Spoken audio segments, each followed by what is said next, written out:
Hey guys, good morning. कैसे हैं सभी लोग? चैनल पे लाइव आइए। आपका मॉर्निंग में जो क्लासेस स्टार्ट होती है बच्चों 8 बजे सुबह में जो क्लासेस स्टार्ट होती है वो क्लासेस कुछ देर में स्टार्ट होने वाला है। तो सभी विद्यार्थी चैनल पे लाइव आकर वीडियो को लाइक करके अपना अटेंडेंस लगा ले, ठीक है, और वीडियो को शेयर करें। जो नए बच्चे हैं वो चैनल को जरूर सब्सक्राइब कर ले। इस चैनल से आपको गवर्नमेंट एग्जाम का प्रिपरेशन करवाया जाता है बच्चों। अभी फिलहाल में पॉलिटेक्निक परीक्षा का प्रिपरेशन बहुत धांसू तरीका से करवाया जा रहा है। तो मेरे प्यारे बच्चों, आज का जो टॉपिक में हम लोग देखेंगे वो फिजिक्स का हीट चैप्टर देखने जा रहे हैं। हीट चैप्टर का वेटेज बहुत ज्यादा होता है, सो इस चैप्टर को ध्यान पूर्वक पढ़ना है यार। सबसे पहले थ्योरी में एक भी टॉपिक को छोड़ना नहीं है, सारा टॉपिक को कंप्लीट करना है। अगर किसी तरीका का डाउट कोई भी टॉपिक में आ रहा है तो मेरे प्यारे बच्चों आपको इस सेशन में क्लियर करना है, ठीक है। उसके बाद इस टॉपिक से हम लोग क्वेश्चन देखेंगे।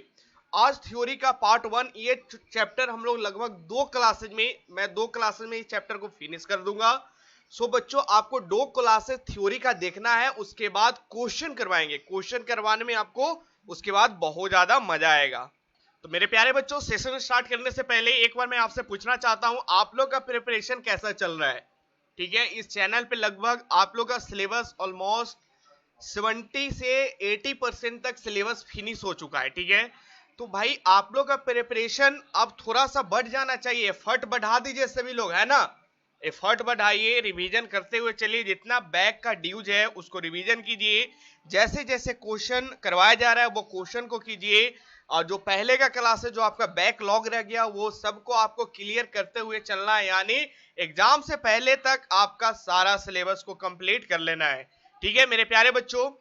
और जो बच्चों पेड कोर्स लेना चाहते हैं, जो नए बच्चे हैं वो पेड कोर्स लेना चाहते हैं, वो अपने स्क्रीन पे एक बार नंबर मेंशन कर लेंगे। इस नंबर पे आपको कॉल करना होगा 85 44 61 53 52। ये नंबर है, ये राहुल सर का नंबर है। इस नंबर के माध्यम से आप व्हाट्सएप कर सकते हैं या फिर कॉल कर सकते हैं। उसके बाद बच्चों आप यहां से पेड कोर्स परचेज कर सकते हैं, जिसका मात्र 399 रुपया लिया जा रहा है। इस कोर्स से आपको बहुत ज्यादा बेनिफिट हो रहा है। लगभग 180 बच्चे इस पेड कोर्स का फायदा उठा रहे हैं। तो मेरे प्यारे बच्चों चलिए हम लोग सेशन को स्टार्ट करते हैं। एक बार पेड कोर्स वाले जितने बच्चे हैं वो कमेंट में यस सर लिख दे ताकि मुझे पता चल जाए उन लोग का मेजॉरिटी यहाँ पे है, पढ़ाई कर रहे हैं, ठीक है ना मेरे प्यारे बच्चों। तो हीट चैप्टर में थोड़ा सा तो थ्योरी है जी, थ्योरी कुछ ज्यादा है। थ्योरी बेस्ड क्वेश्चन होता है, लगभग 3 से 4 क्वेश्चन इस टॉपिक से पूछा जाता है। तो इसका वेटेज तो प्रत्येक पॉलिटेक्निक में मिलेगा। आप चाहे झारखंड पॉलिटेक्निक का प्रिपरेशन कर रहे हैं, बिहार पॉलिटेक्निक का कर रहे हैं या फिर यूपी पॉलिटेक्निक का प्रिपरेशन कर रहे हैं, हीट चैप्टर आपको पढ़ना बहुत ज्यादा इंपॉर्टेंट है। एक बात मैं आपको बता दूं मेरे प्यारे बच्चों, ये चैप्टर हीट चैप्टर है, ये चैप्टर फिजिक्स में भी पढ़ना होता है और केमिस्ट्री में भी पढ़ना होता है। बस थोड़ा सा कॉन्सेप्ट अलग होता है, थोड़ा सा लिटिल बिट कॉन्सेप्ट अलग होता है। सारा मैकेनिज्म वही होता है, बस थोड़ा सा कॉन्सेप्ट चेंज दोनों में देखने को मिलता है। हम लोग फिजिक्स में पढ़ रहे हैं हीट उष्मा, ठीक है। तो मेरे प्यारे बच्चों चलते हैं, हम लोग सेशन को स्टार्ट करते हैं।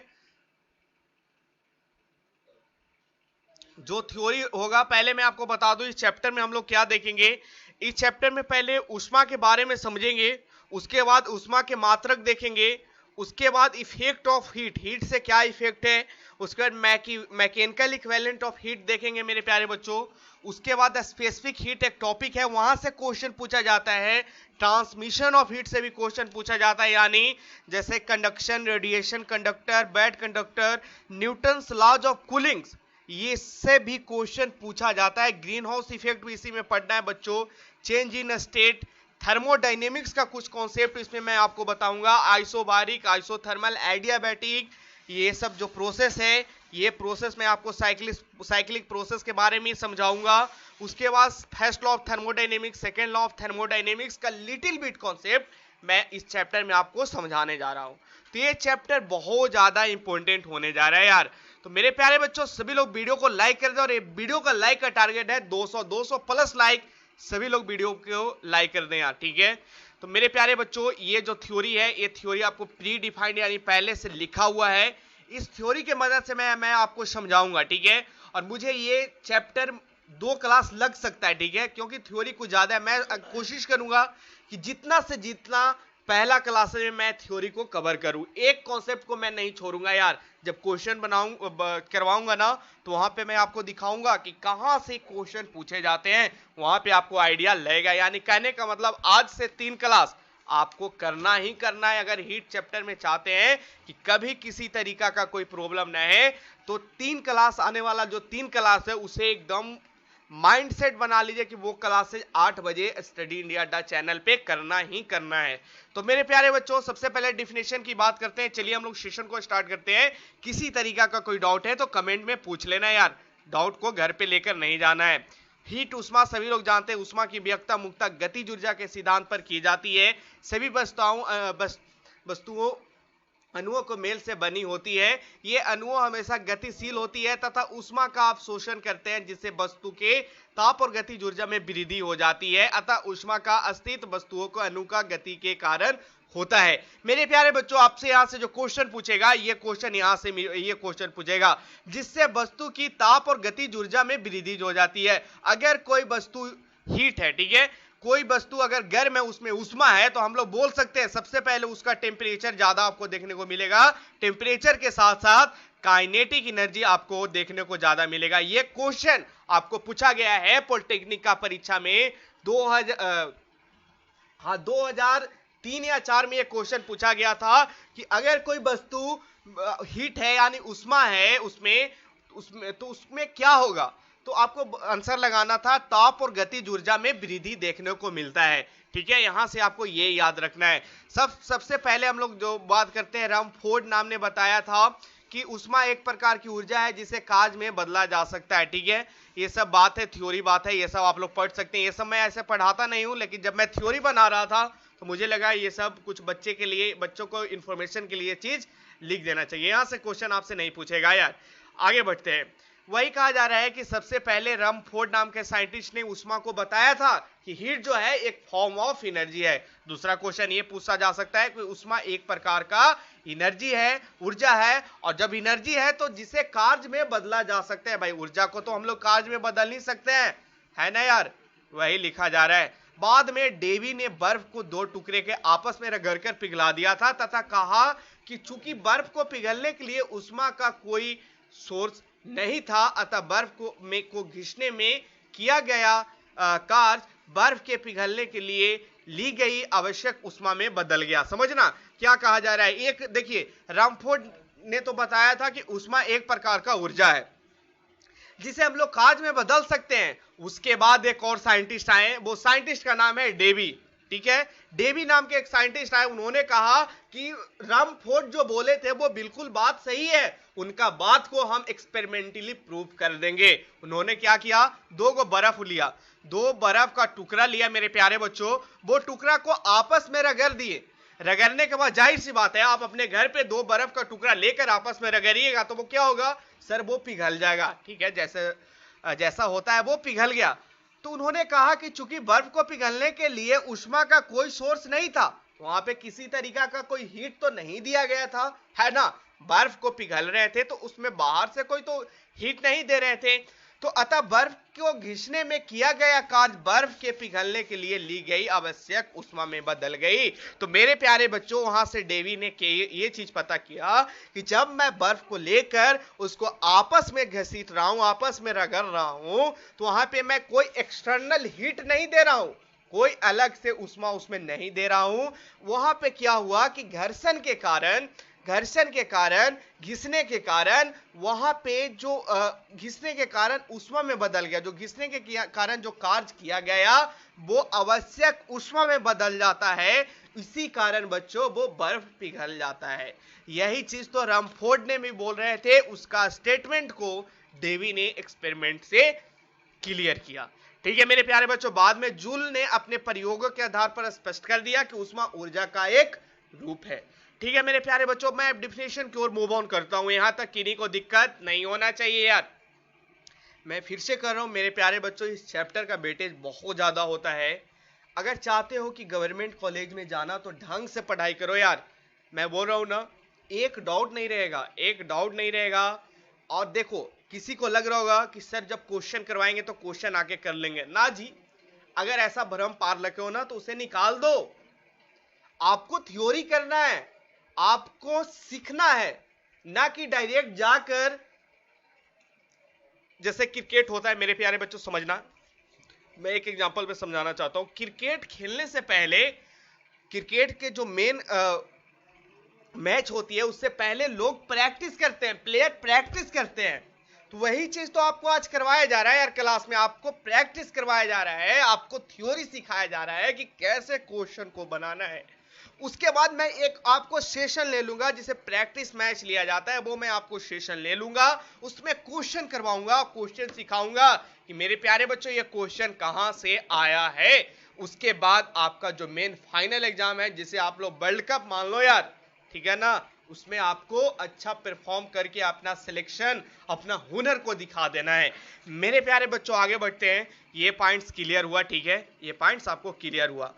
चलिए डिफिनेशन की बात करते हैं। उसमें एक प्रकार की एनर्जी है, heat is a form of energy, ऊर्जा है जो किसी गर्म वस्तु में अधिक तथा ठंडी वस्तु में कम होती है, तथा किसी वस्तु में गर्मी और ठंडेपन की अनुभव को ही उष्मा कहते हैं। कोई बच्चों को लग रहा होगा कि सर हीट जो है, उष्मा जो है, उसे हम लोग गर्मी से ही मेजर करते हैं। नहीं बच्चों, ठंडेपन का भी अनुभव, जैसे कोई वस्तु कुछ ज्यादा ठंडा है तो बोल सकते उसमें भी उष्मा है।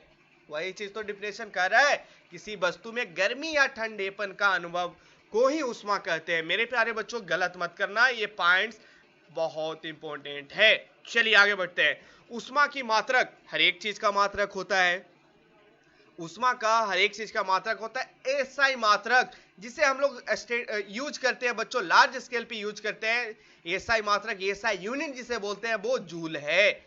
एसआई मात्रक यूनिट ऑफ हीट है, वो जूल है। और देखिए जूल नाम के साइंटिस्ट के रिस्पेक्ट में, ऑनर पे ये हीट का, उष्मा का जो मात्रक है, एसआई मात्रक, वो जूल रखा गया। अब बात करते हैं सीजीएस। सीजीएस मात्रक बच्चों एसआई मात्रक से छोटा होता है, तो उसे हम लोग कैलोरी में नापते हैं। आगे मैं बताऊंगा कि एक जूल में कितने कैलोरी होती है, ये सब सारा कुछ आपको आगे डिस्कशन होगा। बस वीडियो को टी लास्ट तक बने रहेंगे मेरे प्यारे बच्चों। अब कैलोरी की बात करें तो 1 ग्राम जल का ताप 1 डिग्री सेल्सियस बढ़ाने के लिए आवश्यक उष्मा को हम लोग क्या बोलते हैं मेरे प्यारे बच्चों, उष्मा का मात्रा को 1 कैलोरी कहते हैं। ये इंपॉर्टेंट स्टेटमेंट है, इसे मैं बीबीआई लगा रहा हूं, इसे हूबहू याद रखना। आगे ये पॉइंट्स को मैं क्लियर करूंगा, इस पॉइंट्स को क्लियर करूंगा, टेंशन ना लें, ये सारा क्लियर होगा कि 1 ग्राम जल का ताप कितना होना चाहिए, मास कितना होना चाहिए, 1 ग्राम टेम्परेचर कितना होना चाहिए, डिग्री सेल्सियस में होना चाहिए। 1 डिग्री सेल्सियस बढ़ाने के लिए आवश्यक उष्मा का मात्रक जो होती है मेरे प्यारे बच्चों कैलोरी में कहते हैं, कैलोरी कहते हैं।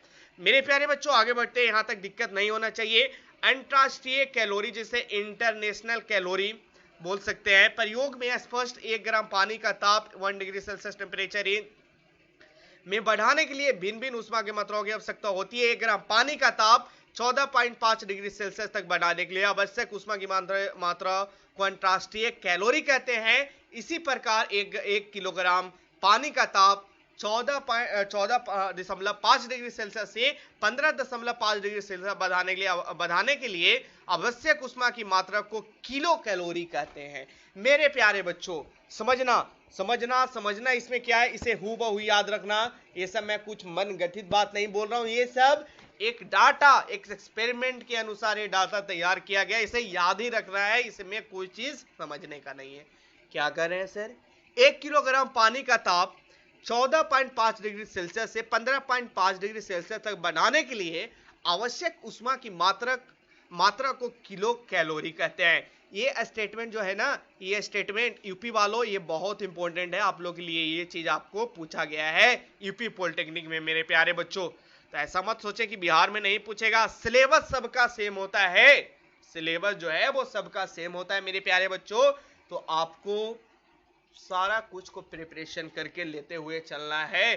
क्वेश्चन क्या था समझना, वहां पे क्वेश्चन पूछा था कि 1 किलोग्राम पानी का ताप 14.5 डिग्री सेल्सियस से हम लोग 15.5 डिग्री सेल्सियस तक बढ़ाते हैं, तो आवश्यक उष्मा की मात्रा आपको बताना है क्या होगा, क्या कहते हैं उसे, तो उसका राइट आंसर क्या होता है, किलो कैलोरी कहते हैं। ऑप्शन में ग्राम कैलोरी था, किलो कैलोरी था, उसके बाद एक कैलोरी था और एक जूल था मेरे प्यारे बच्चों। तो वहां पे जो बच्चों किलो कैलोरी लगाए थे उनका बिल्कुल राइट आंसर हुआ। यहां से क्वेश्चन पूछा था। आगे बढ़ते हैं बीटीयू, जिसे ब्रिटिश थर्मल यूनिट बोलते हैं। यहां से भी क्वेश्चन पूछा था, ये बिहार वाला में पूछा था बहुत पहले भाई, बहुत पहले पूछा था, ठीक है ना, बहुत पहले पूछा था कि एक ब्रिटिश थर्मल यूनिट में कितने कैलोरी होता है, तो 252 कैलोरी होता है। एक कैलोरी में कितना जूल होता है, तो 4.18 जूल होता है। इसे न्यूमेरिकल बनाने में 4.2 जूल भी ले सकते हैं, किसी तरीका का कोई दिक्कत नहीं होगा। ये क्वेश्चन झारखंड पॉलिटेक्निक में पूछा गया है मेरे प्यारे बच्चों, ठीक है। मुझे एग्जैक्ट डेट याद नहीं है, लेकिन ये क्वेश्चन पूछा गया है कि एक कैलोरी में कितना जूल होता है।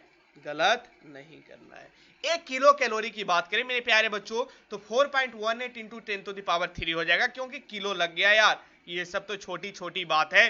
तो इसे VVI लगा दे, बिल्कुल मेरे प्यारे बच्चों, इसे VVI लगा दे। थोड़ा सा बात कर लेते हैं ब्रिटिश थर्मल यूनिट क्या होता है। ये सब मेजरमेंट है यार, ये सब ब्रिटिश थर्मल यूनिट जो है वो पहले मेजर किया जाता है ब्रिटिश के टाइम में।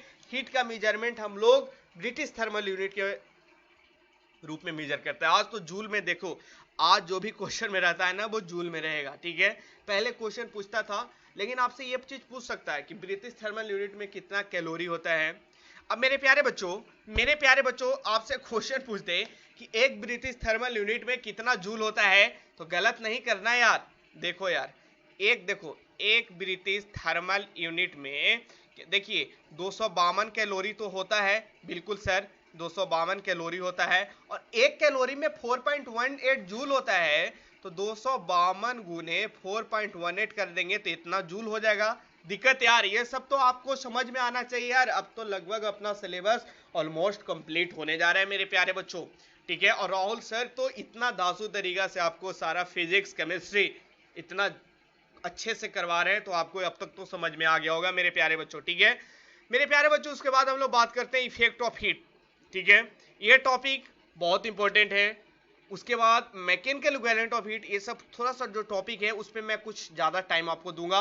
जो टॉपिक इंपॉर्टेंट है उस पर ज्यादा टाइम लूंगा। जहां से क्वेश्चन बनते हैं वहां पे टाइम ज्यादा देंगे, जहां पे क्वेश्चन पूछने का पॉसिबिलिटी है नहीं, वो टॉपिक को मैं इग्नोर करते हुए चलूंगा। मैं आपको बोल दूंगा पढ़ लेना, नॉलेज के लिए कोई चीज हानिकारक नहीं होती। ये आपके सिलेबस में है, मेरा कहने का मतलब है ये आपके सिलेबस में है। लेकिन देखिए, सिलेबस में तो बहुत कुछ रहता है, लेकिन क्वेश्चन जो है ना, एग्जामिनर का जो ट्रेंड बना हुआ है ना कि वहां से क्वेश्चन पूछ देना है, तो हमेशा वहीं से क्वेश्चन पूछता है यार। इसीलिए आपको वही चीज पढ़ना है मेरे प्यारे बच्चों जो एग्जाम पॉइंट्स ऑफ व्यू से बहुत ज्यादा इंपॉर्टेंट है, ठीक है। पेड वाले बच्चे टेंशन ना ले, ये PDF आपको दे दिया जाएगा, बहुत अच्छे तरीका से बनाकर VVI लगाकर सब कुछ दे दिया जाएगा। बस आपको नोट्स बनाते हुए चलना है। और मैं बोला था, मैं कुछ दिन पहले लगभग 1 से 2 वीक पहले जब मैं क्लास ले रहा था, उससे पहले मैं क्लास लिया था, ये 1 से 2 वीक मैं क्लास नहीं लिया था। उस टाइम मैं आपको बोला था कि मेरे प्यारे बच्चों, अगर चाहते हो कि पॉलिटेक्निक में अच्छा, यानी कहने का मतलब रैंक अंडर 100 आना चाहिए, मनचाहा कॉलेज मिले, मनचाहा ब्रांच मिले, तो मैं बोला था यार जैसे जैसे मैं पढ़ा रहा हूँ, जैसे जैसे PDF आपको दिया जा रहा है, वो PDF को आपको एक हैंड रिटेन हाथ से लिखा हुआ नोट्स तैयार करना है। ये बोलने के पीछे बहुत बड़ी लॉजिक था मेरे प्यारे बच्चों, ठीक है। जो बच्चे कर रहे हैं ना, उनको लास्ट में फायदा होगा, उनको लास्ट में समझ में आएगा कि सर जो बात बोल रहे थे वो कितना सही था, क्योंकि इतना ज्यादा PDF आपके पास हो जाएगा ना, अभी भी बहुत सारा PDF हो गया होगा। अगर आपके पास वही कॉपी में लिखा हुआ रहेगा ना, तो आप लास्ट में जब 10 दिन टाइम रहता है ना, तो उस टाइम दिमाग का एक अलग टेम्परामेंट रहता है एग्जाम को लेकर, तो उस टाइम इजिली आप रिवीजन कर पाओगे मेरे प्यारे बच्चों। मेरा कहने का मतलब यह था। चलिए, टॉपिक है इफेक्ट्स ऑफ हीट, उष्मा का प्रभाव निम्नांकित रूप में देखने को मिलता है, जैसे ठोस द्रव गैस के प्राशर पे, ठोस द्रव तथा गैस में के ताप परिवर्तन, ठोस द्रव गैस, ये सब आगे मैं आपको बताऊंगा। इसका सूत्र भी मैं लास्ट में आपको बताऊंगा, क्या चेंज होती है क्या नहीं चेंज होती है, ठीक है। उष्मीय संतुलन, जब दो वस्तु को एक साथ रखा जाता है तब गर्म वस्तु में ठंडी वस्तु की ओर उष्मा का गमन होता है, गर्म वस्तु से ठंडी वस्तु की ओर ऊष्मा का गमन तब तक जारी रहता है जब तक दोनों का ताप बराबर ना हो जाए। वही चीज कहा जा रहा है मेरे प्यारे बच्चों। जैसे समझिएगा, एक वस्तु जो है, ये वस्तु थोड़ा ठंडा है, ठीक है क्या सर, ये वस्तु कोल्ड है, और ये वस्तु जो है मेरे प्यारे बच्चों, ये वस्तु हीट है। तो देखो, ये आपस में अगर दोनों को साथ में रख दिया जाए तो ये दोनों में आपस में जो हीट है वो हीट का ट्रांसफर हो जाएगा। मेरा कहने का मतलब है हीट का ट्रांसफर हो जाएगा। जब तक दोनों में बराबर अमाउंट ऑफ हीट नहीं ना हो जाएगा तब तक ये हीट का ट्रांसफर करते रहेगा। गमन तब तक जारी रहती है जब तक दोनों का ताप बराबर ना हो जाए। ये चीज करवाने का, ये चीज कहने का मतलब आपको लग रहा है कि सर ये सब तो लिखा हुआ है, मैं खुद पढ़ लूंगा। मेरे प्यारे बच्चों, मैं आपको एक बार इस चीज को माइंड में इसलिए फिट कर देता हूं ताकि जब स्टेटमेंट बेस्ड क्वेश्चन आए तो वहां पे गलत ना करें। आप डिप्लोमा का तैयारी करने कर रहे हो ना कि आईटीआई का प्रिपरेशन कर रहे हो यार, तो सबसे पहले वैसा क्वेश्चन पूछ सकता है, 4 स्टेटमेंट दे देगा, और वो सबसे टफ क्वेश्चन होता है यार स्टेटमेंट वाला, ठीक है ना। तो इसलिए यहां से जो क्वेश्चन आपसे पूछेगा ना वो स्टेटमेंट टाइप का क्वेश्चन पूछेगा। आगे बढ़ते हैं, मैकेनिकल इक्विवेलेंट ऑफ हीट। ये टॉपिक बहुत इंपॉर्टेंट है, ये टॉपिक बहुत इंपॉर्टेंट है मेरे प्यारे बच्चों। देखना ये टॉपिक में क्या कहा जा रहा है, यानी कहने का मतलब ऊष्मा का यांत्रिक तुल्यांक। आगे बात करेंगे, एक एक चीज समझाऊंगा, यहां से न्यूमेरिकल बनेंगे। ये टॉपिक से न्यूमेरिकल पूछे जाते हैं। न्यूमेरिकल तो आज मैं नहीं करवाऊंगा, लेकिन जब क्वेश्चन करवाऊंगा तब मेरे पास थ्योरी भी रहता है यार। मेरा तो पढ़ाने का तरीका ही अलग है, थ्योरी और क्वेश्चन दोनों लेकर पढ़ाते हैं, ताकि उस बच्चे को पता चले कि सर जो पढ़ा रहे थे वो सही पढ़ा रहे थे। कल के जाकर वो क्लास में क्वेश्चन नहीं बनाता है तो मैं तो उसको दिखाऊंगा, मैं बोला था इसे रट कर आना, अब नहीं रट रहे हो तो आपका गलती है यार, ठीक है ना। तो देखिए, मैकेनिकल इक्विवेलेंट ऑफ हीट, जब कार्य, देखिए जब कार्य ऊष्मा में बदलता है या ऊष्मा कार्य में बदलती है, यानी कहने का मतलब हीट जो है वो वर्क में चेंज हो रहा है। आगे मैं बताया कैसे चेंज होता है, जो एग्जांपल में आपको लेकर दिखाया था, बर्फ वाला लगते हैं तब, डेवी नाम के साइंटिस्ट ने बताया ना भाई ऊपर में। चलिए, हीट वर्क में या वर्क हीट में चेंज हो रहा है, तो किए गए कार्य में उत्पन्न ऊष्मा का अनुपात निहित होता है, जिसके ऊष्मा का यांत्रिक तुल्यांक कहते हैं। इसे जे से व्यक्त करते हैं। इसे किससे लिखते हैं, इक्विवेलेंट ऑफ हीट किससे हम लोग लिखते हैं बच्चों, जे से रिप्रेजेंट करते हैं। तो जे क्या हुआ सर, जे जो हुआ वो वर्क डन पर अपन चार्ज हुआ, ठीक है, सॉरी क्यू का मतलब चार्ज नहीं, यहां पे देखना मेरे प्यारे बच्चों, क्यू जो होता है वो हीट को हम लोग यहाँ पे लिखते हैं, हीट या उष्मा से रिप्रेजेंट करते हैं, ठीक है। हीट चैप्टर में क्यू को हम लोग हीट या उष्मा को दिखाते हैं कैपिटल क्यू के मदद से। गड़बड़ मत करना, उष्मा के मात्रक क्यू है, ठीक है। इसी तरीका से देखना मेरे प्यारे बच्चों, जो इक्विवेलेंट जो हुआ, मैकेनिकल इक्विवेलेंट ऑफ हीट जो हुआ वो क्या हुआ, वर्क डन अपन, ये चीज छोड़ो ना, यहां से समझो ना, कार्य देखो यहाँ क्या लिखा जा रहा है, किए गए कार्य और उत्पन्न उष्मा का अनुपात, किया गया कार्य W, उत्पन्न उष्मा कितना हुआ Q, दोनों का अनुपात, दोनों का रेशियो ले लिए, वही तो इक्विवेलेंट बेट आ गया। यही चीज तो कहा जा रहा है मेरे प्यारे बच्चों को। ऊपर देखना मेरे प्यारे बच्चों, स्क्रीन पे देखो, सभी लोग काला नहीं ग्रीन पेन से दिखाते हैं, देखो क्या कहा जा रहा है। मैकेनिकल इक्विवेलेंट ऑफ हीट क्या कहा जा रहा है, तो किए गए कार्य और उत्पन्न उष्मा का अनुपात, यानी जो कार्य किया गया है उसे वर्क डन W से लिख दिए, उस और अनुपात किसका लेना है जी, उत्पन्न उष्मा, हीट प्रोड्यूस, ठीक है, इसे क्यू लिख दिए। दोनों का अनुपात को हम लोग क्या कहते हैं, मैकेनिकल इक्विवेलेंट ऑफ हीट कहते हैं। यही तो समझना है सर। इसका एप्लीकेशन कैसे समझ में आएगा, वेट करें, जब क्वेश्चन करवाएंगे तब समझ में आ जाएगा कैसे क्वेश्चन बनता है ना। बस अभी याद रखें। तो मेरे प्यारे बच्चों, आपको ऐसे याद रखना है वर्क डन क्या होता है, जैसे इसको चेंज कर दीजिए, यहीं पे लिख दीजिए, चलिए छोड़िए, वर्क डन क्या हुआ, जे इंटू क्यू हुआ, यानी कहने का मतलब इक्विवेलेंट ऑफ हीट, उष्मा का यांत्रिक तुल्यांक गुने हीट प्रोड्यूस कर देंगे। समझ में आ गया, आगे बढ़ते हैं। देखो यार, आगे देखो, जे का मान 4.186 जूल किलो कैलोरी या 4.186 जूल पर कैलोरी या 4.186 इंटू 10⁷ अर्ग कैलोरी होता है। इसका अर्थ 4.186 जूल यांत्रिक कार्य किया जाता है, तो एक कैलोरी उस पर सॉरी अरे भाई 1 कैलोरी, हाँ 1 कैलोरी उसमें उत्पन्न होता है। समझना। आपसे मैं आपको बताना चाहता हूं, हाँ, लेटेस्ट में ये क्वेश्चन आपको बिहार पॉलिटेक्निक में क्वेश्चन पूछा है, और उसके एक साल बाद झारखंड पॉलिटेक्निक में ये क्वेश्चन पूछा था। तो ये टॉपिक बहुत इंपॉर्टेंट है। क्वेश्चन क्या था कि 1 कैलोरी उष्मा उत्पन्न हम लोग कब कहेंगे। ऑप्शन था, ठीक ना, ऑप्शन था 4.186 जूल यांत्रिक कार्य किया जाता। 4.186 नहीं था, 4.2 था।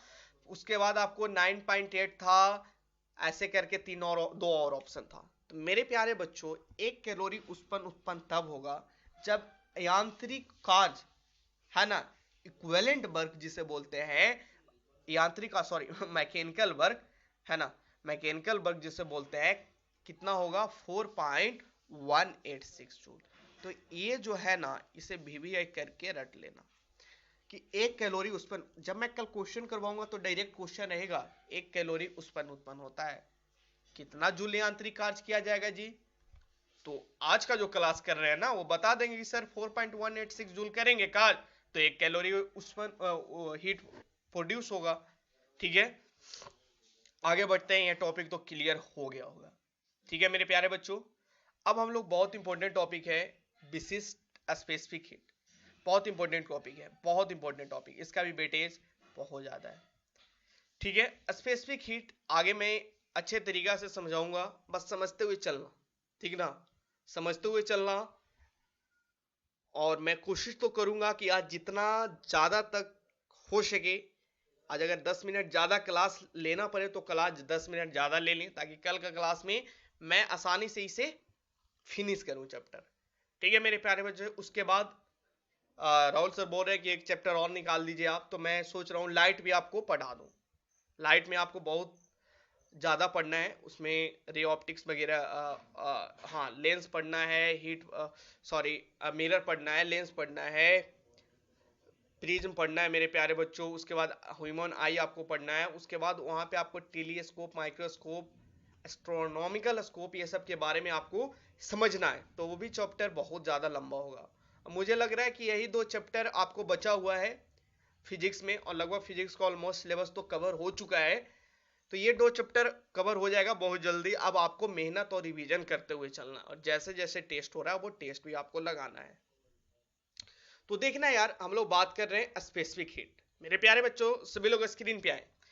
स्पेसिफिक हीट जिसे विशिष्ट ऊष्मा कहा जाता है, किसी पदार्थ के 1 ग्राम द्रव्यमान, मास कितना होना चाहिए 1 ग्राम, के ताप में 1 डिग्री सेंटीग्रेड वृद्धि करने के लिए 1 डिग्री सेल्सियस, बोलिए भाई, 1 डिग्री सेल्सियस वृद्धि करने के लिए आवश्यक ऊष्मा की मात्रा को उस पदार्थ की विशिष्ट ऊष्मा कहते हैं। अब ये जो स्टेटमेंट है, ये जो मैं बॉक्स बना रहा हूं मेरे प्यारे बच्चों, ये बॉक्स को रट लो। अभी रटेंगे सभी लोग, अभी माइंड में फिट करेंगे सर क्या कहना चाह रहे हैं। सर अभी कुछ नहीं कहना चाह रहे हैं, जो सर बोले हैं उसे माइंड में रटना है। ये इंपॉर्टेंट है, 100 स्टार भी लगा दूं ना तो ये कम पड़ जाएगा। यूपी पॉलिटेक्निक का प्रिपरेशन कर रहे हो, झारखंड का कर रहे हो, बिहार का कर रहे हो, दिल्ली का कर रहे हो, किसी भी पॉलिटेक्निक का कर रहे हो, ये क्वेश्चन तो पूछेगा ही पूछेगा। और 2020 के लिए ये क्वेश्चन बहुत इंपॉर्टेंट है मेरे प्यारे बच्चों। ये क्वेश्चन इंपॉर्टेंट करवाने का पीछे बहुत बड़ा लॉजिक है, क्योंकि स्पेसिफिक हीट जो है ना, यहां से क्वेश्चन हर एक एग्जाम में पूछा जाता है। चाहे 12th में आप पढ़ रहे हो ना, वहां पे भी इस चीज को बारे में पूछते हैं। तो देखिए, स्पेसिफिक हीट किसी पदार्थ के 1 ग्राम द्रव्यमान, 1 ग्राम द्रव्यमान के ताप में, टेम्परेचर में 1 डिग्री सेल्सियस वृद्धि करने के लिए आवश्यक ऊष्मा की मात्रा को उस पदार्थ की हम लोग विशिष्ट ऊष्मा कहते हैं। क्लियर मेरे प्यारे बच्चों, आगे बढ़ते हैं। यदि m द्रव्यमान का ताप change in temperature degree Celsius बढ़ाने के लिए ऊष्मा की Q मात्रा देनी पड़े तो पदार्थ की विशिष्ट ऊष्मा क्या होती है। तो मेरे प्यारे बच्चों, पदार्थ की जो विशिष्ट ऊष्मा होती है, जिसे हम लोग C से लिखते हैं, ठीक है, स्पेसिफिक हीट हम लोग C से रिप्रेजेंट करते हैं, या इसे S से भी लिखते हैं, ठीक है ना। देखिए इसे ऐसे भी लिख सकते हैं, Q is equal to M S delta T, ठीक है, या Q is equal to M C delta T. C और S ये दोनों क्या है, स्पेसिफिक हीट है, ठीक है, लिखने का तरीका है, दिखाने का तरीका है, ठीक है ना, रिप्रेजेंट करते हैं, सिंबल जिसे बोला जाता है। S और C ये क्या है, स्पेसिफिक हीट। बस अभी याद रखना यार, हीट प्रोड्यूस जो होता है, कल जब मैं क्वेश्चन करवाऊंगा ना, कल मैं क्वेश्चन करवाऊंगा, कल के कल जो क्वेश्चन मैं करवाऊंगा, तो ये फॉर्मूला ये फॉर्मूला ये फॉर्मूला एक ही फॉर्मूला है, लेकिन मैं सिखाऊंगा कैसे यूज करना है। हीट प्रोड्यूस बोलेगा तो एम एस डेल्टा टी लगाएंगे, और इसके आगे एक चीज और होता है, उसे भी सीखेंगे कि एम एस डेल्टा टी कब लगाएंगे, ठीक है ना मेरे प्यारे बच्चों, बस आगे आपको पढ़ते हुए चलना है। देखिए मात्रा की बात करें, विशिष्ट उष्मा की मात्रा कैलोरी ग्राम डिग्री सेल्सियस या kilo calorie kilogram degree Celsius है। कैसे समझना, विशिष्ट उष्मा, देखिए ये क्यों हीट हुआ, हीट को हम लोग कैलोरी में मेजर करते हैं, दिक्कत नहीं होना चाहिए। टेम्परेचर को मेरे प्यारे बच्चों डिग्री सेल्सियस में मेजर करते हैं, और मास को हम लोग ग्राम में मेजर करते हैं, ठीक है, क्योंकि हीट का जो यूनिट है, देखना यहां पे मैं आपको समझाना चाहता हूं, C is equal to Q Y M into delta T, ठीक है। मेरे प्यारे बच्चों हीट प्रोड्यूस को हम लोग कैलोरी में मेजर करते हैं, कैलोरी एक छोटा यूनिट है, ऐसे जूल में मेजर करते हैं भी, ठीक है ना। जब हम लोग कैलोरी ले रहे हैं तो मास का जो मेजरमेंट लेंगे वो किस में लेंगे, ग्राम में लेंगे, और टेम्परेचर को केल्विन में नहीं, डिग्री सेल्सियस में, क्योंकि हम लोग सीजीएस यूनिट ले रहे हैं।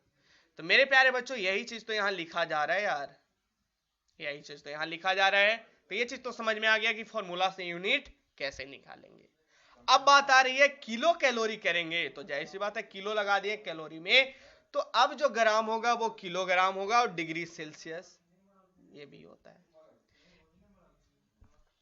देखना 1 ग्राम जल का ताप 1 डिग्री सेल्सियस बढ़ाने के लिए आवश्यक उष्मा की मात्रा को 1 कैलोरी, हाँ 1 कैलोरी कहते हैं, ये ऊपर मैं आपको समझाया हूं, ठीक है ना, स्पेसिफिक हीट में मैं आपको ये चीज समझा रखा था।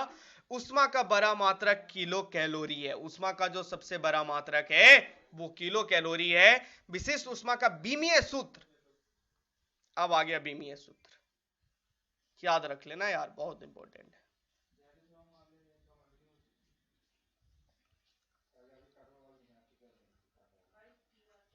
ठीक है, विशिष्ट उष्मा की बीमीय सूत्र dimension formula L square T minus two Q minus 1 होता है, ठीक है। आगे बढ़े, अब आपको लग रहा है कि सर बीमीय सूत्र मुझे एक बार समझा दीजिए कैसे निकलता है। तो मेरे प्यारे बच्चों आपको क्या करना है कि स्टडी इंडिया अड्डा, सिंपल आपको सर्च करना है unit and dimension study India अड्डा, वहां पे मैं यूनिट एंड डायमेंशन का एक चैप्टर आपको बहुत अच्छे तरीका से समझाया हूं। वहां पे सिर्फ आपको यह चीज सिखाया गया है कि बीमीय सूत्र डायमेंशनल फॉर्मूला कैसे निकाला जाता है। उसमें मैं आपको 1 घंटा का क्लास है, लगभग यही चीज मैं आपको सिखाया हूं, प्रत्येक चीज में सिखाया हूं, तो वहां पे जाकर समझ लें तो ज्यादा अच्छा होगा, ठीक है, ठीक है ना मेरे प्यारे बच्चों। यहां पे मैं नहीं बता रहा हूं, आपको याद रख लेना है, वहां पे जाकर आप समझ ले एक बार, ठीक है। अगर वहां पे किसी तरीका का कोई दिक्कत होती है, वहां पे वो क्लास करने के बाद समझ में नहीं आता है, फिर मेरे से पूछे, मैं आपको डाउट को क्लियर करूंगा। ऐसा नहीं है कि एक भी डाउट को क्लियर नहीं किया जाएगा यार, क्योंकि देखिए अगर मैं यूनिट एंड डायमेंशन की ओर मूव ऑन करता हूं, एक तो ये चैप्टर ऐसे ही लंबा है और ये चैप्टर लंबा हो जाएगा, मेरा बात को समझ रहे हैं ना यार। तो चलिए आगे बढ़ते हैं।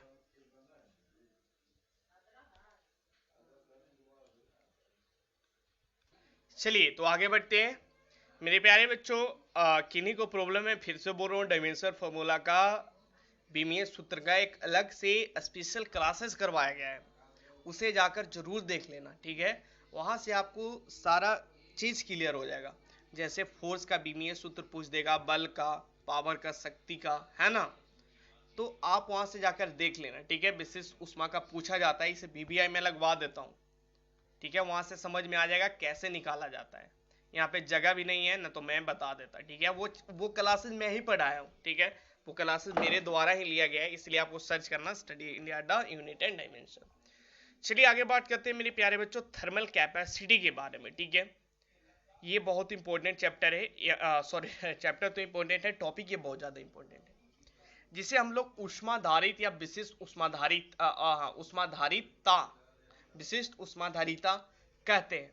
मेरे प्यारे बच्चों, अब आपको समझ में थोड़ा सा मैं यहाँ पे आपको समझाऊंगा कि कौन सा फॉर्मूला को कैसे यूज करेंगे। आज तो मैं कुछ बताऊंगा, लेकिन जब मैं क्वेश्चन करवाऊंगा ना, तो वहां पे और अच्छे तरीका से समझ में आएगा। तो क्वेश्चन वाला भी सेशन देखना बहुत ज्यादा इंपॉर्टेंट है। ऊष्माधारित या विशिष्ट ऊष्माधारिता, जिसे थर्मल कैपेसिटी बोलते हैं, ये क्या है देखना। किसी पदार्थ के कुल द्रव्यमान का ताप 1 डिग्री सेल्सियस बढ़ाने के लिए जितना ऊष्मा की आवश्यकता होती है, उस पदार्थ की ऊष्माधारिता कहते हैं। यानी किसी पदार्थ के कुल द्रव्यमान का ताप 1 डिग्री सेल्सियस बढ़ाने, ठीक है, यानी जैसे आपके पास 5 ग्राम कोई वस्तु है, तो वो 5 ग्राम पूरी वस्तु में 1 डिग्री सेल्सियस बढ़ाने में जितनी ऊष्मा की आवश्यकता होती है, उसे उस पदार्थ की ऊष्माधारिता कहते हैं। तो वही चीज तो है, ऊष्माधारिता क्या है? द्रव्यमान गुने विशिष्ट ऊष्मा।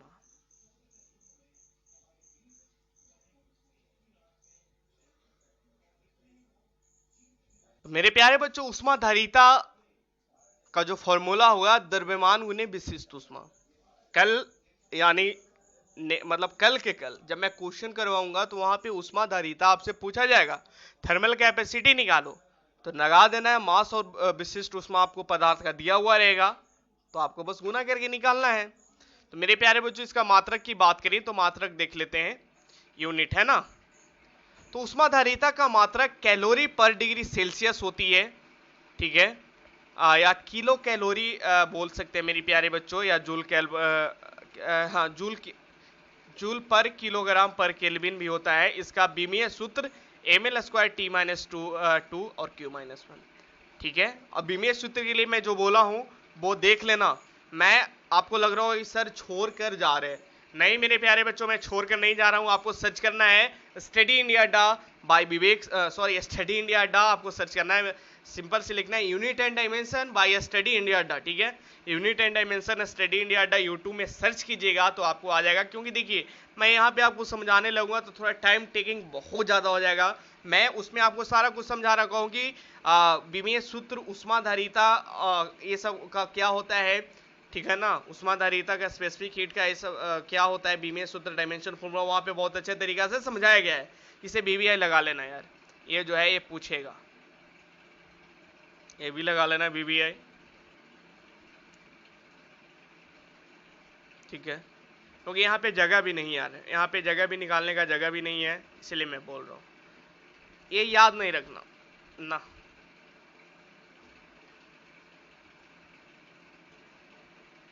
देखिए आजकल विशिष्ट ऊष्मा को विशिष्ट ऊष्माधारिता भी लिखा जाता है, इससे घबराना आपको नहीं है, नोट में लिखा हुआ है, आपको समझ लेना है।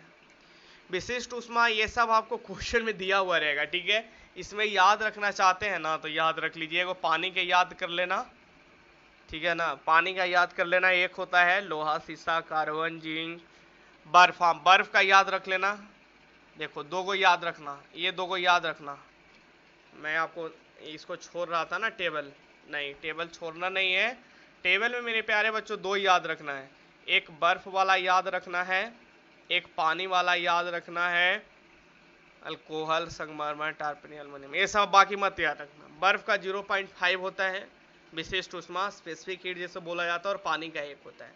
क्योंकि देखो क्वेश्चन रहेगा ना, क्वेश्चन बर्फ से पानी हो रहा है, पानी से बर्फ हो रहा है, तो वहां पे आपको सोच लेना है कि स्पेसिफिक हीट का वैल्यू क्या होगा। तो याद रखना बर्फ के केस में 0.5 होता है और पानी का केस में 1 होता है, ठीक है, इसे याद रखना। आगे बढ़ते हैं। द्रवों और ठोसों के अपेक्षा पानी का विशिष्ट ऊष्मा सदैव अधिक होती है। यदि पानी की विशिष्ट ऊष्मा कम होता तो समुद्र का जल शीघ्र ही वाष्प बनकर उड़ जाता। यही बात है, जाहिर सी बात है कि देखो द्रव और ठोसों की अपेक्षा, लिक्विड और सॉलिड की अपेक्षा पानी की विशिष्ट ऊष्मा सदैव अधिक होती है। विशिष्ट ऊष्मा जो है मेरे प्यारे बच्चों वो अधिक होती है। जैसे देखो बर्फ एक सॉलिड है ना यार, उसका 0.50 है और पानी का 1 है, यानी उससे तो बहुत ज्यादा है। और आप देख सकते हो जितना भी देख लो, लोहा देख लो, शीशा देख लो, कार्बन देख लो, जिंक देख लो, संगमरमर, अल्कोहल, पीतल, तारपीन, मैग्नीशियम, एल्युमिनियम, सबका देख लो। लेकिन विशिष्ट ऊष्मा की बात करें मेरे प्यारे बच्चों तो पानी का सबसे ज्यादा है। क्यों होता है? देखो विशिष्ट ऊष्मा अगर सबसे कम होता पानी का तो जाहिर सी बात है समुद्र में जो पानी है ना वो बहुत जल्द बाष्प बन जाता है यार। थोड़ा सा भी गर्मी रहता तो बाष्प बन जाता, क्योंकि उसका इंटरनल जो विशिष्ट ऊष्मा इंटरनल हीट है वो बहुत कम है, स्पेसिफिक हीट जिसे बोला जाता है। तो मेरे प्यारे बच्चों इसीलिए पानी का जो विशिष्ट ऊष्मा होती है वो बहुत ज्यादा होती है।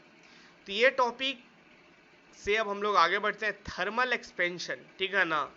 थर्मल एक्सपेंशन जो है इस टॉपिक में आपको इतना चलना ज़्यादा नहीं है, ये सब कुछ पूछा नहीं जाता है, बस जो जो पूछा जाता है मैं वो आपको निकालूंगा।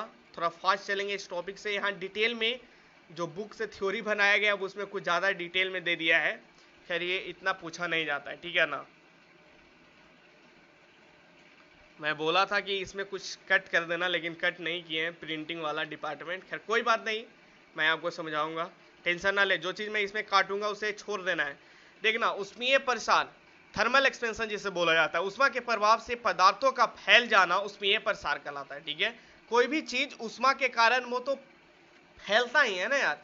तो यह प्रसार लंबाई या तो वो लंबाई में फैलेगा या उसका क्षेत्रफल फैलेगा या आयतन में, तीन चीज में होगा। तो प्रसार लंबाई बोल सकते हैं, प्रसार क्षेत्रफल, प्रसार आयतन। आपसे यहाँ से सूत्र पूछेगा, ठीक है ना। इनको क्रमशः रेखीय प्रसार बोला गया। अगर लंबाई में होगा तो उसे रेखीय प्रसार बोलेंगे, अगर क्षेत्रफल में होगा तो क्षेत्रीय प्रसार बोलेंगे, आयतन में हो तो आयतन प्रसार बोलेंगे। इसे याद रखना मेरे प्यारे बच्चों, बहुत इंपॉर्टेंट है, ठीक है। तो चलिए सबसे पहले रेखीय प्रसार गुणांक की बात करते हैं, कोएफिशिएंट ऑफ लीनियर एक्सपेंशन।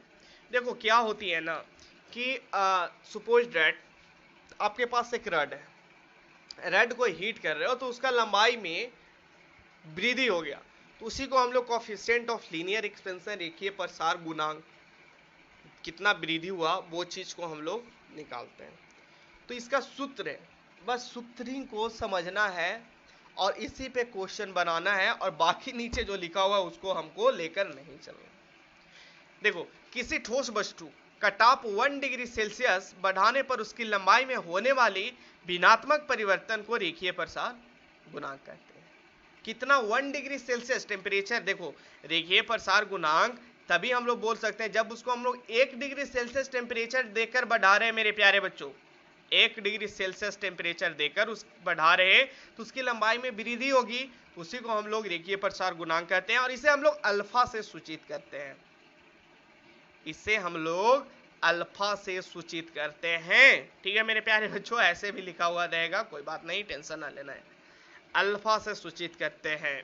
तो देखिए यदि T1 डिग्री सेल्सियस पर लंबाई L1 है, अगर वही T2 बढ़ाने के बाद, यानी टेम्परेचर चेंज कर रहे हैं, पहले T1 डिग्री सेल्सियस पे L1 है, T2 डिग्री टेम्परेचर जो 1 डिग्री सेल्सियस बढ़ाते हैं तो T2 हो गया, T2 डिग्री सेल्सियस पे L2 है, तो आपसे पूछेगा रेखीय प्रसार गुणांक। तो लंबाई में भिन्नात्मक परिवर्तन यानी L2 माइनस L1 बाय मूल लंबाई इंटू ताप में परिवर्तन।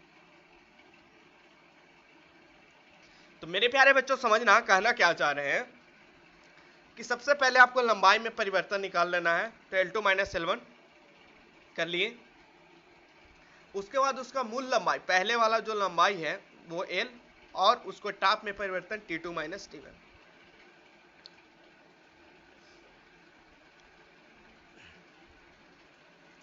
तो मेरे प्यारे बच्चों देखना, इसे एग्जाम्पल के तौर पे मैं आपको समझाना चाहता हूं। सपोज दैट एक रड है, ठीक है, क्या है सर? एक रड है। देखिए ये L1 जो है वो कितना है सर? 5 है, ठीक है, 5 यूनिट है, मीटर सेंटीमीटर आने दीजिए, 5 यूनिट। बाद में ये चेंज हो जाता है और बढ़ जाता है, L2 जो है वो कितना हो जा रहा है? 10 यूनिट। जब इसे हम लोग हीट देते हैं तो वो चेंज हो रहा है, ठीक है। पहले हम लोग टेम्परेचर था मेरे प्यारे बच्चों वो T1 था 4 डिग्री सेल्सियस, बाद में जब 1 डिग्री सेल्सियस बढ़ाते हैं तो ये T2 कितना हो जाता है, 5 डिग्री सेल्सियस हो जाता है। ठीक है, तो वही आपसे पूछा जा रहा है कि अब हमको निकालना है इस क्वेश्चन में रेखीय कोफिशिएंट ऑफ लीनियर एक्सपेंशन। ठीक है, ये एग्जांपल मैं आपको समझा रहा हूँ। तो कैसे निकलेगा, जो सूत्र है वो सूत्र लंबाई में भिन्नात्मक परिवर्तन यानी 10 - 5 L2 - L1 कर लेंगे बाई L1। सबसे पहले जो था लंबाई वो कितना था, 5 है, गुने 5 - 4 यानी 1 डिग्री सेल्सियस का चेंजमेंट है। ये कितना आ गया मेरे प्यारे बच्चों, 10 में से 5/5 यानी 5 बोल सकते हैं। ठीक है ना, अल्फा का मान कितना आएगा, 1 आएगा। समझ में आ गया हो, इस टाइप से क्वेश्चन रहेगा। ये तो मैं एक जस्ट ट्रेलर दिखा रहा हूँ, पिक्चर तो अभी बाकी है यार, यानी कल के कल है ना, जब क्वेश्चन करवाएंगे तब वहां पे रेडी रहना यार सभी लोग। देखो अब मैं बोलूँ ना, आपके काम का वही है, ऊपर वाला जो चीज है वो आपके काम का है। ठीक है, आपके काम का वही है ऊपर वाला चीज। इस चीज को मेरे प्यारे बच्चों, ये जो है ना अल्फा इज इक्वल टू, आपको समझ में नहीं आ रहा होगा सर ये नीचे क्या लिख दिए हैं, ये ऐसे लिखा है, अल्फा इज इक्वल टू क्या है, L2 - L1 by L1 into T2 - T1। आपको यही याद रखना है। ठीक है, ये याद रख लो, अपना काम हो जाएगा। अब गलत मत करना भाई, ठीक है ना। तो यही चीज को यहां से लिखा है कि L2 - L1 के कर दिया है, ये क्या हो जाएगा, L1 गुने, अरे भाई इसको ऊपर कर दो ना, इधर अल्फा क्रिस क्रॉस जो होता है ना,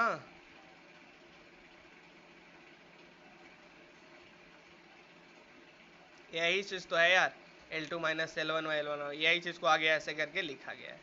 ठीक है, ऐसे भी याद रखना, L2 is equal to L1 + 1 by alpha T2 - T1। मैं आपको एक चीज बताना चाहता हूँ जब मैं पिछली बार प्रिपरेशन करवा रहा था, मुझे एग्जैक्ट ईयर याद नहीं है, उस टाइम मेरे प्यारे बच्चों मैं बच्चा को बोल दिया था कि अरे भाई ये चीज़ आप याद कर लेना। ठीक है, जैसे मैं आपको बोल रहा हूँ, लेकिन जब वहाँ पे क्वेश्चन बन के आया तो वहाँ पे रेखीय प्रसार गुणांक का सूत्र ही पूछ रहा था। ठीक है ना, तो आपको इस टाइप इस फॉर्मेट में दिया हुआ था, तो बच्चा कंफ्यूज था, एक बच्चा जो था वो कंफ्यूज था, सर आपने ऐसे बताए थे लेकिन ये क्वेश्चन में ऐसे आ गया। तो मेरे प्यारे बच्चों इसे भी आपको याद रखना है, ये स्टैंडर्ड फॉर्मेट है, लेकिन न्यूमेरिकल बनाने में हम लोग ऊपर वाला का यूज करते हैं।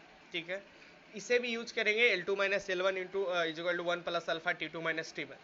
रेखीय प्रसार गुणांक यानी कोफिशिएंट ऑफ लीनियर एक्सपेंशन का जो सूत्र है L2 - L1 equal to 1 - alpha T2 - T1। ठीक है, मेरे प्यारे बच्चों आपसे जो क्वेश्चन पूछेगा ना कि बाद में लेंथ में क्या चेंजमेंट हुआ, तो लेंथ आप इस सूत्र से निकालेंगे। मैं अल्फा निकालने का वहाँ पे मैं आपको सिखाया, लेकिन जब L2 पूछेगा तो ये सूत्र से निकालेंगे। ठीक है, रेखीय प्रसार गुणांक जो होती है अल्फा का वैल्यू, रेखीय प्रसार गुणांक जो होती है मेरे प्यारे बच्चों, इसका यूनिट पूछा जाता है। मैं भूल ही गया था यार, मैं तो आपको भूल ही गया था। रेखीय प्रसार गुणांक जो होती है वो प्रति डिग्री सेल्सियस होती है।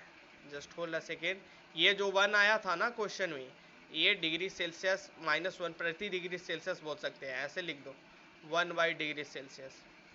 ठीक है ना, प्रति डिग्री सेल्सियस, ये सबसे इम्पोर्टेंट है। ये जो है रेखीय उसमें ये प्रसार गुणांक प्रति डिग्री सेल्सियस, ये बहुत इम्पोर्टेंट है। यानी कहने का मतलब 1/डिग्री सेल्सियस इसका सूत्र होता है, सूत्र नहीं सॉरी, अल्फा का यूनिट पूछे तो 1/डिग्री सेल्सियस।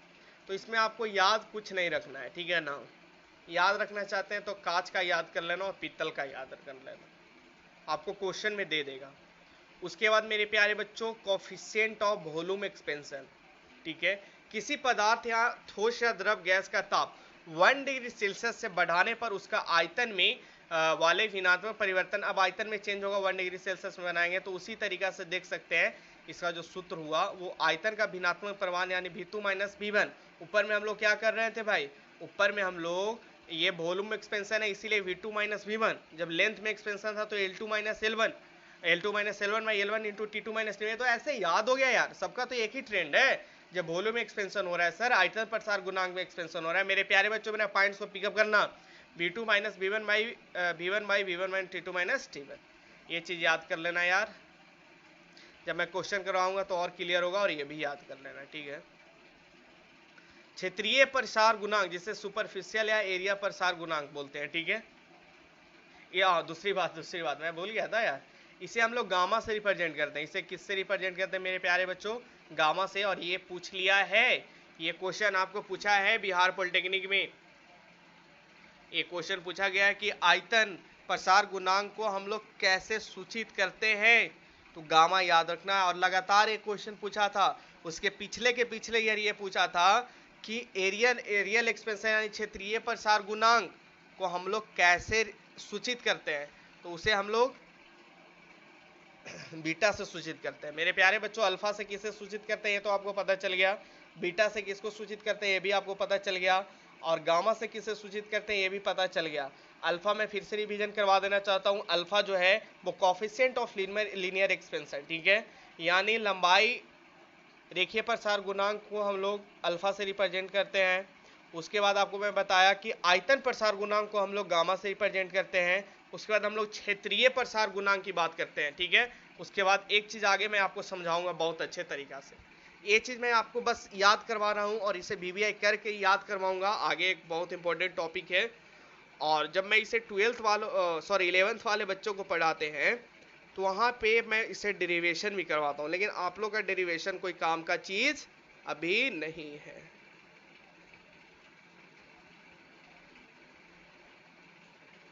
ठीक है, तो एक बार आप लोग पढ़िए सुपरफिशियल ऑफ एरियल एक्सपेंशन, एक बार पढ़िए। थोड़ा सा मैं पानी पी लेता हूं, उसके बाद मैं इसे कंटिन्यू करता हूं, ठीक है मेरे प्यारे बच्चों। तो इसे पढ़े अभी सभी लोग।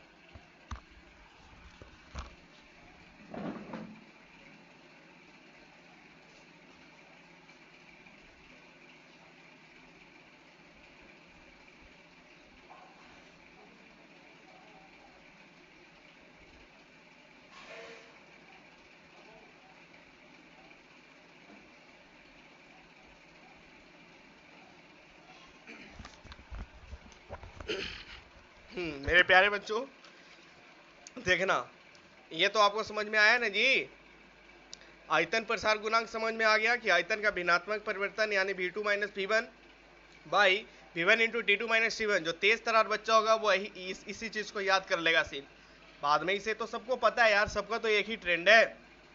यहाँ पे क्या था, जब हम लोग लिख रहे थे रेखीय प्रसार गुणांक तो वहां पे क्या था, वहां पे तो ऐसे लिख रहे थे, यहाँ v2 है जहाँ पे l2 लिख देंगे, और जहाँ v1 है l1 लिख देंगे, इंटू 1 प्लस गामा के जगह क्या कर लेंगे, अल्फा कर लेंगे, इंटू t2 माइनस t1। यही तो सूत्र है, एक से मैं सबका लिख दूंगा यार, एक याद करेंगे ना तो मैं दोनों का लिख दूंगा, ठीक है ना, तो आप लोग भी लिख सकते हो, ठीक है। देखिए सुपरफिशियल ऑफ एरिया एक्सपेंशन की बात करें, किसी ठोस वस्तु का ताप 1 डिग्री सेल्सियस में बढ़ाने पर उसका क्षेत्रफल में होने वाले भिन्नात्मक परिवर्तन को क्षेत्रीय प्रसार गुणांक कहते हैं। इसे हम लोग बीटा से सूचित करते हैं, ठीक है। ये 2020 का क्वेश्चन मान लो, 2020 का ये क्वेश्चन मान लो, तो देखिए क्षेत्रीय प्रसार गुणांक बीटा जो है क्षेत्रफल में वृद्धि भाई वास्तविक क्षेत्रफल इंटू ताप में परिवर्तन, वही हुआ यार। इसका सूत्र नहीं लिखा है क्या, लिख देता हूं मैं, एक मैं लिख देता हूं, आगे लिख लेना, ठीक है। A2 minus A1 by A1 गुने T2 माइनस, ये इसका सूत्र होता है मेरे प्यारे बच्चों, समझ में आया जी?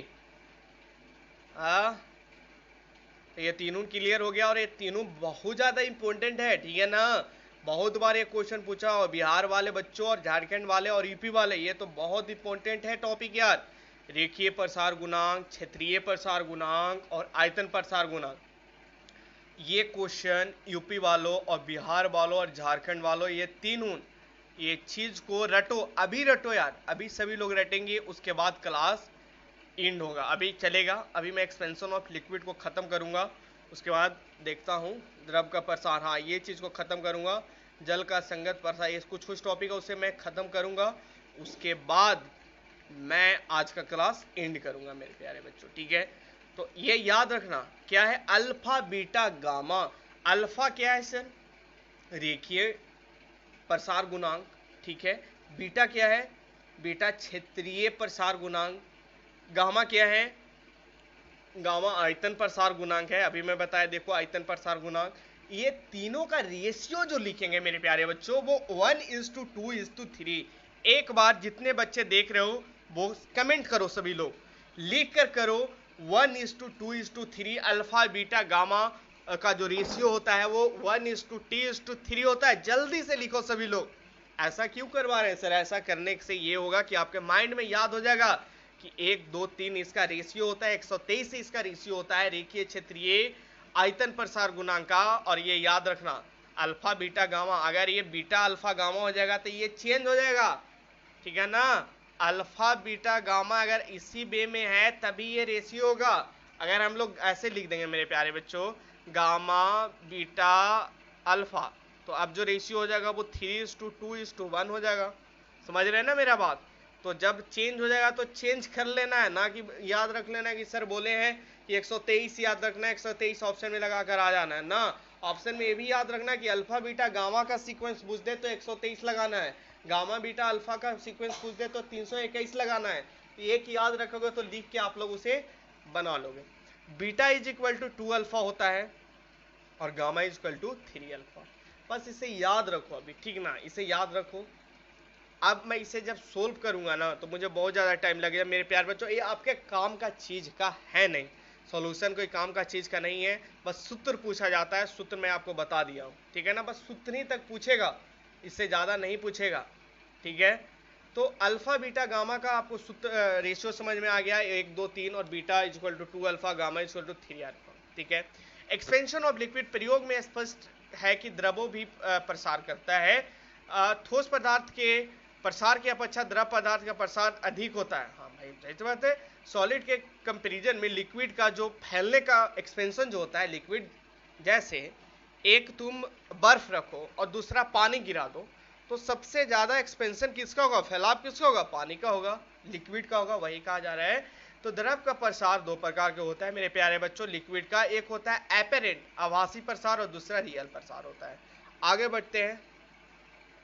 इसमें देखो वास्तविक प्रसार गुणांक जल का याद रख सकते हो तो रख सकते हो और मरकरी का, इसके अलावा किसी का याद मत रखना, ठीक है। जल का संगत प्रसार, ये सब क्यों डाल दिया यार, सब कोई टॉपिक। हाँ आपको बस ट्रांसमिशन ऑफ हीट में पढ़ाना चाह रहा था, मैं सोच रहा था ये टॉपिक को क्लियर कर दूं तब आगे मैं आपको अच्छे तरीका से न्यूटन्स लॉ ऑफ कूलिंग कल मैं आपको समझाता। चलिए इसको समझाता हूँ, बस मैं इसको पढ़ देता हूँ मेरे प्यारे बच्चों। जल का संगत प्रसार, ये मछली वाला केस है। ताप में वृद्धि होने पर पदार्थ के घनत्व में कमी आता है, जाहिर सी बात है, समझना। ये सब मैं आपको पहले भी क्लियर किया हूँ। टेम्परेचर बढ़ाओगे तो डेंसिटी क्या होगा, कमेगा, घनत्व में कमी आता है। एक क्वेश्चन यहाँ से हो गया कि किसी भी चीज का टेम्परेचर बढ़ाएंगे तो उसका डेंसिटी घटेगा। मैं आपको सारा लॉजिक भी समझाया हूँ कि कैसे टेम्परेचर बढ़ाने पर डेंसिटी घटता है, अब मत पूछना यार, ठीक है। लेकिन जल के संदर्भ में एक अनियमितता जिसे अनोमली हाँ देखने को मिलता है, ठीक है। 4 डिग्री सेल्सियस पर जल का घनत्व सर्वाधिक होता है। मेरे प्यारे बच्चों ये क्वेश्चन पूछा गया है बिहार पॉलिटेक्निक में 2015-16 में पूछा गया है कि जल का सबसे अधिक घनत्व कहां आपको देखने को मिलेगा। आपके पास 4 ऑप्शन था, 0 degree Celsius, 20 degree Celsius, 10 degree Celsius और 4 डिग्री सेल्सियस। तो इसका राइट आंसर जो होगा मेरे प्यारे बच्चों वो 4 डिग्री सेल्सियस होगा। मैक्सिमम डेंसिटी ऑफ वाटर, जल का सबसे अधिक घनत्व कहां देखने को मिलता है, वो 4 डिग्री सेल्सियस पे सबसे ज्यादा आपको घनत्व देखने को मिलता है। वेरी वेरी इंपॉर्टेंट क्वेश्चन, ठीक है, ये इंपॉर्टेंट लगा लेना सभी लोग। आगे बढ़ते हैं। होता है 0 डिग्री सेल्सियस से 4 डिग्री सेल्सियस तक जल को गर्म करने पे घनत्व बढ़ता है। ये भी क्वेश्चन पूछा गया है, ये भी क्वेश्चन पूछा गया और ये क्वेश्चन 2018 या 2019 में ये क्वेश्चन पूछा है। 0 डिग्री सेल्सियस से 4 डिग्री सेल्सियस तक गर्म करने पे जल का घनत्व बढ़ता है और 4 डिग्री सेल्सियस पर अधिकतम हो जाता है, परंतु बाद में ताप वृद्धि के साथ घनत्व घटने लगता है। मेरे प्यारे बच्चों घनत्व बाद में घटने लगता है। जल के इस प्रकार के अनियमित फैलाव को हम लोग एबनॉर्मल एक्सपेंशन ऑफ वाटर कहते हैं। जल की इस प्रकार की प्रसार के कारण ठंडे प्रदेश में बर्फ जमी नदी के अंदर मछलियां जीवित रहती है, ठीक है। जहाँ पे बर्फ जमा हुआ वहां पे भी मछलियां जीवित रहता है, इसका मेन मुख्य रीजन यही। क्या कहना चाह रहे हैं सर?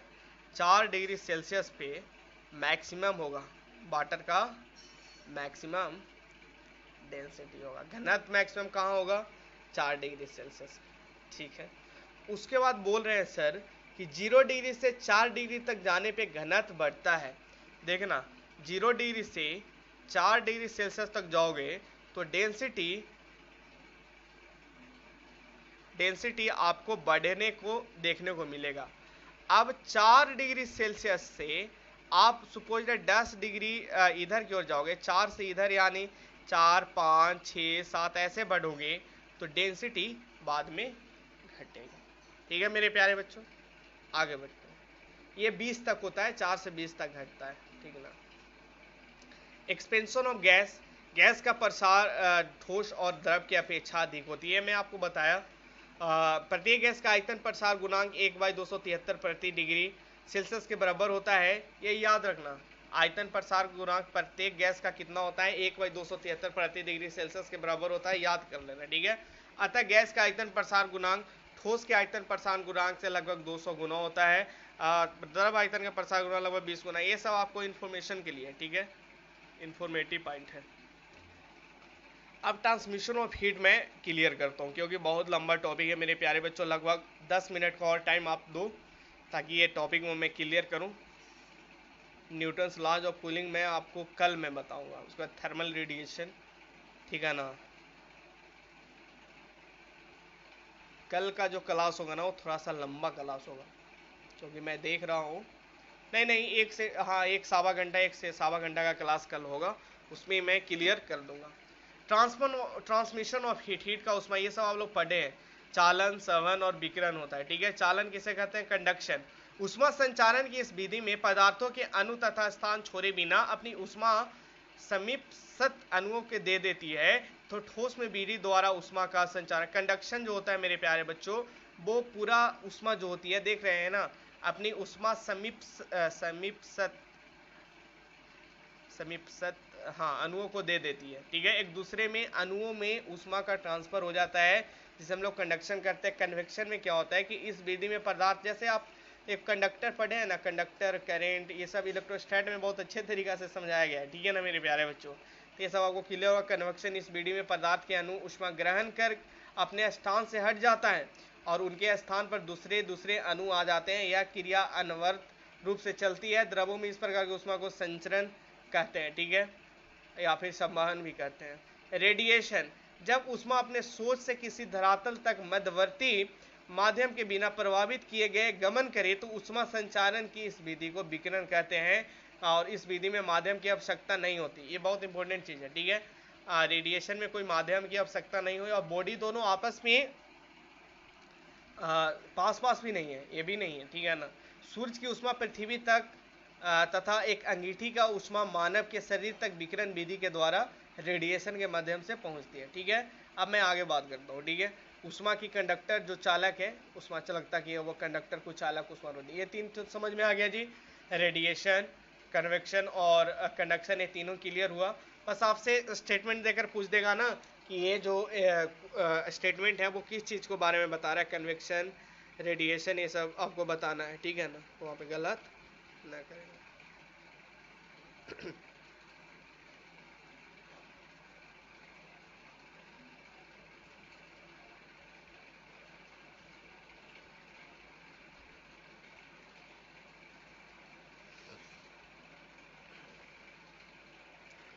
चलो हाँ भाई, आगे बढ़ते हैं। उष्मा चालकता के आधार पर पदार्थों का वर्गीकरण, कंडक्टर, वैट कंडक्टर, ये सब थ्योरी है यार। ठीक है ना, ये चैप्टर जब कभी मुझे भी बोरिंग लगता था क्योंकि इतना थ्योरी अभी तो कुछ लग ही ना रहा है। अभी तो मैं बहुत अच्छे तरीका से समझा रहा हूँ, मुझे लिखना बहुत पड़ता था यार। ये चैप्टर में जब बोर्ड पे पढ़ाते थे ना, बहुत लिख के पढ़ाना पड़ता था। चालक, कंडक्टर, जिन पदार्थों से होकर उष्मा का चालन सरलता हो जाती है उन्हें चालक कहते हैं। सभी धातुओं, अम्लीय जल, हाँ जी, एसिडिक वाटर, ये याद रखना है, इसमें कंफ्यूज होगा। एसिडिक वाटर भी जो है वो हीट का कंडक्टर है। मानव का शरीर भी है उष्मा का अच्छा सुचालक है। ठीक है, करंट का भी सुचालक है और उष्मा का भी सुचालक है मानव के शरीर। मेरे प्यारे बच्चों आगे बढ़ते हैं। कुचालक, जो ऊष्मा को कंडक्ट नहीं करते, बैड कंडक्टर जिसे बोले। जिन पदार्थों में ऊष्मा का चालन सरलता से नहीं होता अथवा बहुत कम होता भी है तो बहुत कम होता है, डायरेक्ट नहीं बोल सकते कि नहीं करता है, होता है लेकिन बहुत कम होता है, उन्हें हम लोग कुचालक कहते हैं। जैसे लकड़ी हो गया, कांच हो गया, बालू हो गया, रबर हो गया, ये सब में जैसे हीट का ट्रांसफर नहीं होगा। ठीक है ना मेरे प्यारे बच्चों, अगर लकड़ी और कांच में इस समय अगर हीट का ट्रांसफर होने लगे तो जो हम लोग घर में सब्जी बनाते हैं, खाना बनाते हैं, वो लकड़ी के बर्तन पे बनाएंगे ना यार, तो है ना। इसीलिए लकड़ी कांच सब में हीट का ट्रांसफर नहीं होता है। ऊष्मारोधी, जिन पदार्थों में ऊष्मा का चालन बिल्कुल ना हो, ठीक है ना। कुचालक में लिटिल अमाउंट ऑफ ऊष्मा का ट्रांसफर होता है, लेकिन ऊष्मारोधी पदार्थ में बिल्कुल एकदम बोल सकते हैं कि उसमें ना होती है, ऊष्मा का चालन बिल्कुल नहीं होती है, उसे हम लोग ऊष्मारोधी पदार्थ कहते हैं। और ऐसा पदार्थ का ऊष्मा चालकता शून्य होती है, जाहिर सी बात है उसका ऊष्मा चालकता तो शून्य होगी, क्योंकि ऊष्मा उसमें ट्रांसफर नहीं होती है। और इसे याद रखना, ये क्वेश्चन देखो, ये क्वेश्चन पूछा गया है यूपी पॉलिटेक्निक में। बिहार पॉलिटेक्निक में क्या पूछा है वही मैं बताऊंगा। ऊष्मा चालकता का शून्य, कौन सा पदार्थ में ऊष्मा चालकता शून्य होती है, तो वहां पे लगाना था आपको ऊष्मारोधी में। ठीक है ना मेरे प्यारे बच्चों, ये क्वेश्चन पूछा था। और यही क्वेश्चन पूछा था, ऊष्मारोधी का एग्जाम्पल पूछा था बिहार पॉलिटेक्निक में। तो ये एस्बेस्टस और एबोनाइट, एस्बेस्टस और एबोनाइट ऊष्मारोधी पदार्थ है। ठीक है, ये चीज इसे आप लोग VVI लगा लेना।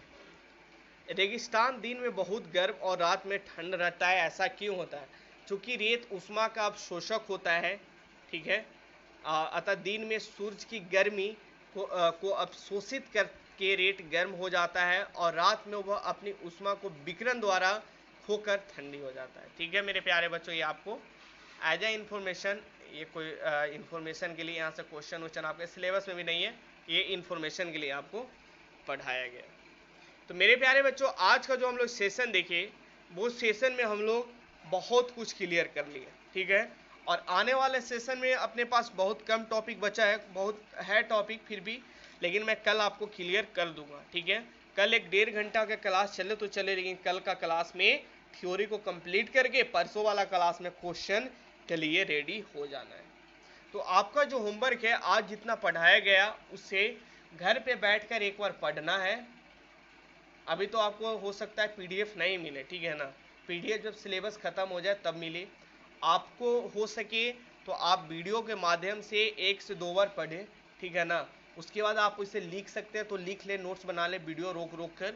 ठीक है मेरे प्यारे बच्चों, या फिर आपको जो पेड वाले बच्चे हैं उनको तो ये PDF दे ही दिया जाए। ठीक है, तो अपने पास जो टॉपिक बचा है वो न्यूटन्स लॉज ऑफ कूलिंग बच रहा है, न्यूटन का शीतलन नियम।